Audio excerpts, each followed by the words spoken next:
guys! Welcome back to my channel again. For today's video po, we are gonna talk about what to do next after na ma-approve ang ating K1 visa petition.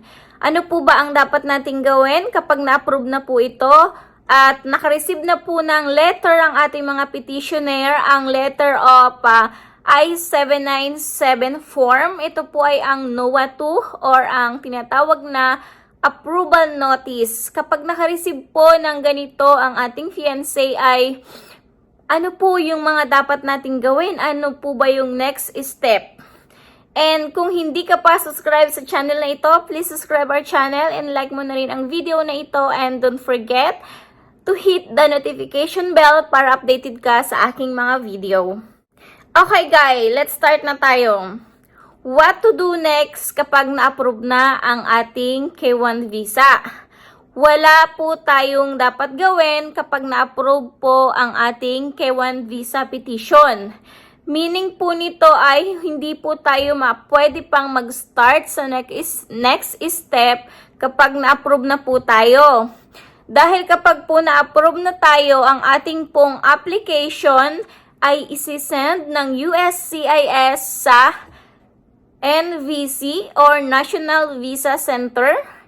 And kapag na-receive na po ito ng NVC or National Visa Center, ay magke-create po sila ng number or case number and isi-send naman po ito ng NVC sa ating embassy. Kung saan po tayong country nandoon ay isi-send po ng NVC ang ating application sa ating mga US Embassy. And kapag na-send na po ito ng NVC sa ating US Embassy kung saan po tayong bansa naroon, ay doon pa lang po mag-i-start yung ating processing.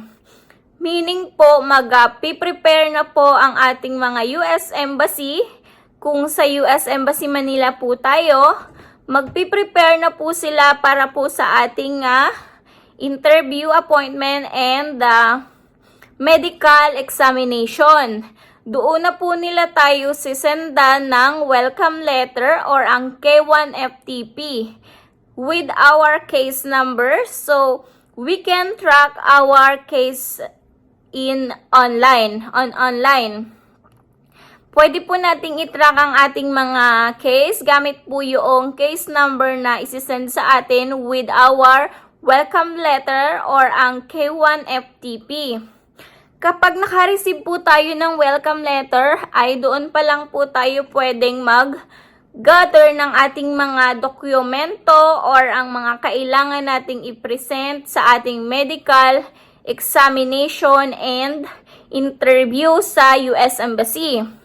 Doon po sa welcome letter na yun ay naandun po, nakasaloob po doon ang mga instruction na dapat nating gawin and mga documents na dapat po nating i-gather. Sundin po natin yung kanilang instruction doon sa welcome letter.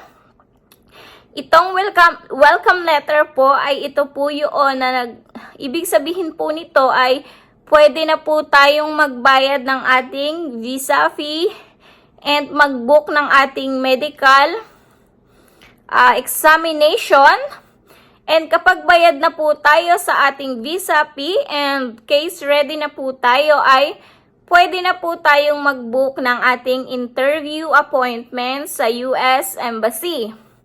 And ang medical examination naman po ay pwede po tayong magbayad sa Security Bank or pwede rin po tayo na magbayad mismo sa St. Luke's na pagme-medicala natin. Sa clinic na pagme-medicala natin, pwede na po tayong magbayad doon.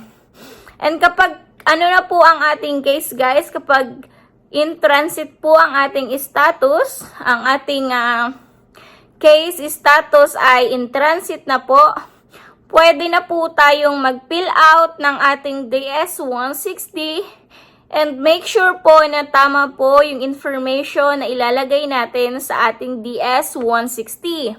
Dahil once na mai-submit na po natin ang DS-160 natin, ay hindi na po natin ito mai-edit. So, that's why while we are in transit po ay mag-fill out na po tayo. And check po natin ito ng paulit-ulit habang hindi pa tayo case ready. May mga nagtatanong po kung pwede raw po bang mag-submit ng DS-160 habang hindi pa po in transit. Ang sagot ko po ay no. Hindi po tayo pwedeng mag-submit ng ating DS-160 kung hindi pa po tayo case ready. Pero, pwede po tayong mag-fill out ng DS-160 and save nyo lang po ito sa inyong mga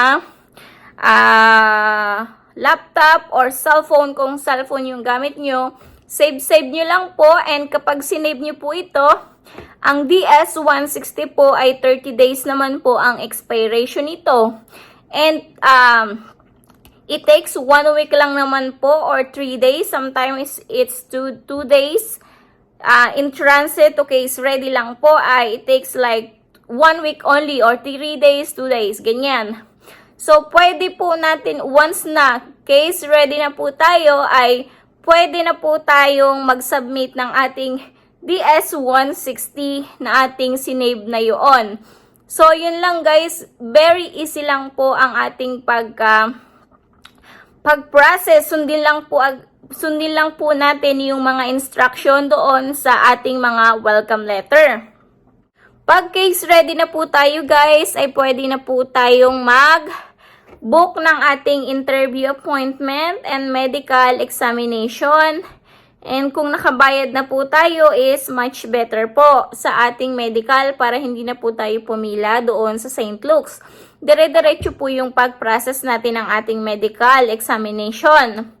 And kung mayroon na po tayong appointment ng interview, mag-asikaso na po tayo ng ating mga requirements para po sa ating medical and mga requirements po para po sa ating interview. And kapag po, once na nakapasa na po kayo sa medical nyo and alam nyo na gusto nyong matapos agad yung inyong process, yung visa process nyo para po mapadali ito kapag pasado na po kayo, and mag-reschedule po kayo ng mas maaga na interview.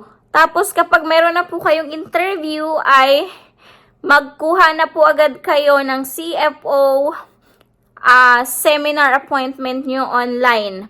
Bigyan nyo lang po ng 2 weeks gap after ng inyong interview ang inyong CFO to make sure na visa on hand na kayo kapag pupunta kayo ng seminar ng CFO. Kasi hindi po tumatanggap ang CFO ng walk-in na wala pa pong visa. Dapat po ay may schedule ka.